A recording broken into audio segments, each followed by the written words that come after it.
Hi there, Sandra here. I've been having some camera problems, so I'm hoping I'll get this video finished. Okay, so I wanted to do an LED card with 3 lights.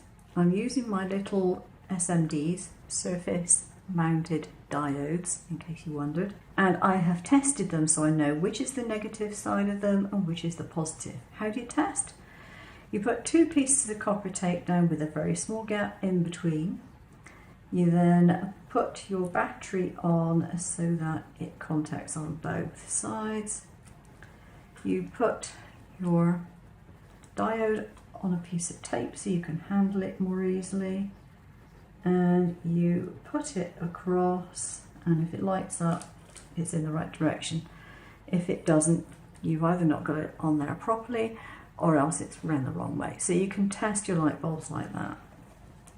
And then just remove this. So that is tip number 1. The second thing, if you've got copper tape, you've had it for a little while, clean it with some rubbing alcohol before you use it. I had a problem the other day making a circuit. I knew the circuit was okay, but it still wasn't working and I couldn't understand why.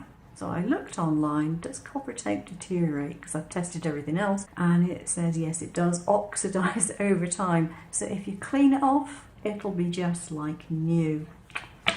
And it worked. The next time I did it, it worked. So that's that. If you want to know anything about these lights, which are nice and easy to use, and they're very, very cheap, look at my previous video. I'll try and find the link and put it down below so you can find it. These, I think there's something like 100 or whatever it is on a strip. You can easily take them off the strip. They just pull off. And they were sort of like between €1 and €2. It's like really, really cheap. And it's the same type of thing as certain manufacturers use in the much larger stick-on diodes. It's just cheaper. So I tend to keep a test strip around so I can at least test my lights and everything else like that. Picking them up I do with a small piece of tape because they're so small, they're very difficult to handle any other way, and you can then use the tape to stick them onto your circuit at the end of the day, so that's not a problem. I prepared a load of self-adhesive circles which are the same size as my battery, because these are very, very handy to be able to put down, get your battery stuck down quickly, and you can obviously use them for other things as well. They're just a very convenient size. And I have some self-adhesive foam circles of the same size as well. I think this was actually self-adhesive foam, but if not, you can always make them self-adhesive yourself. So the other thing I've got, which I've pre-done, I have put some sticky, double-sided tape I should say, onto some scrap foam, craft foam scraps there. Done it in lines, and what I'll do is I will just use my little guillotine to put it into strips. The reason I've done this, I didn't have any narrow strips of foam tape, and that works perfectly well. This particular card design has got the 3 lights, and it has a rotating switch which is made up with this and some foam and some more copper tape. So the switch itself is easy. You fold it in half and then you fold the legs out in either direction. And then what you need to do is cut some copper tape. I've got this one, which is a cheapy one, which doesn't have very good conductive adhesive on it, but it's handy for bits where I need larger chunks of tape or just testing. So just cut a couple of pieces off of there, only on one side of it. You do not want it on both sides. So you take that and you put it onto here. Now you can glue that together if you want to, but to be honest, once you've got this on, there's no great reason to. But that's how the switch is made. It's pretty simple, pretty basic, but it works, and that's what matters. The first step in this process is to take one of the sticky little circles, put it where the battery goes. Now the circuit is drawn on here in a very precise way. The only thing that you will want to do is to make sure that your light bulbs will actually cross from one to the other, and we can see if that is the case there. No, that line in between is a little bit too wide. So a slightly smaller gap for that second piece, but we're going to do this side first, which is the negative side. I've cut my tape in half lengthways, partly because it makes it last longer and partly because it makes it easier when you're trying to go around corners and things to have a narrower tape. So this side wants to go to the center of the battery. Turn it over on itself so you get sort of like a triangle. Then bring it back on itself, like that. And place it so that it follows the upper line. Now you can stop it as soon as you've passed where that light goes. It doesn't have to be any longer than that.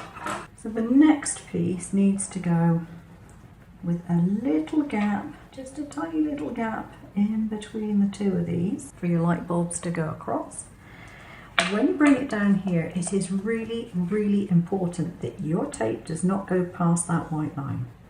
The reason for that is when your switch goes on, where the copper is on half of it is going to connect and complete the circuit. And you need to be able for that copper tape to completely rotate out of the way, and therefore if the tape is over that side, it can't do that. There we go. That line there. It stops just before this one.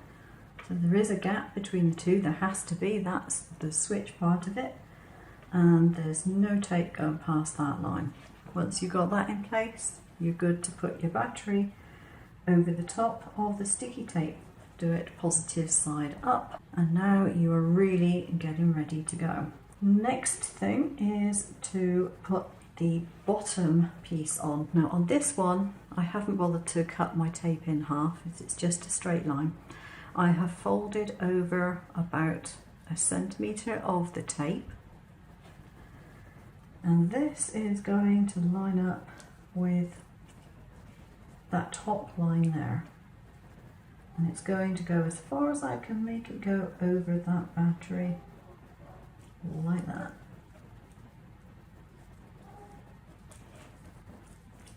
And then it stops where that stops. Put another circle of your sticky tape over the top of the battery, and that makes it far more likely that you're going to get a good contact all the time. So next we have to put our lights on, and that should be relatively easy because we've got the negative sorted out, and I can just about see my lines for positioning. So it should be there. Now I'm just going to test it. Light goes on, yeah, that's fine. And stick it down. It couldn't get much easier than that, could it? The next one goes in here. Hold it in place, test, yeah, fine. Down it goes. It doesn't matter if these rub off now.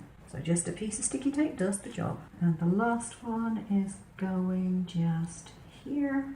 So if I do that, we get all 3 lights going on. Now if you want to get a little bit sophisticated, you can tint these by just going over them with some alcohol marker. If you do it, make sure you use a really bright colour one, because anything less than that will completely be wiped out by the lights underneath. I'm just going to keep mine white. Now of course mine is only sticky on one side, so I will put double-sided tape on it.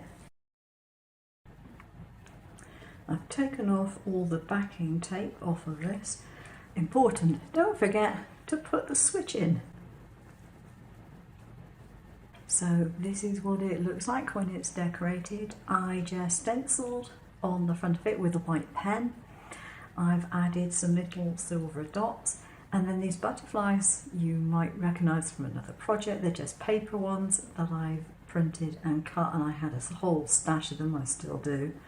And what I did with these was I turned them upside down, put some hot glue on the back and let it build up as a stand, dabbed a tiny bit more hot glue on it, and then stuck it onto the card. So they're actually raised from the card itself, and you get this lovely light shining behind them, and it looks really, really pretty. So there we go, that's it. Hope you've enjoyed this. I'll see you another time. Take care now.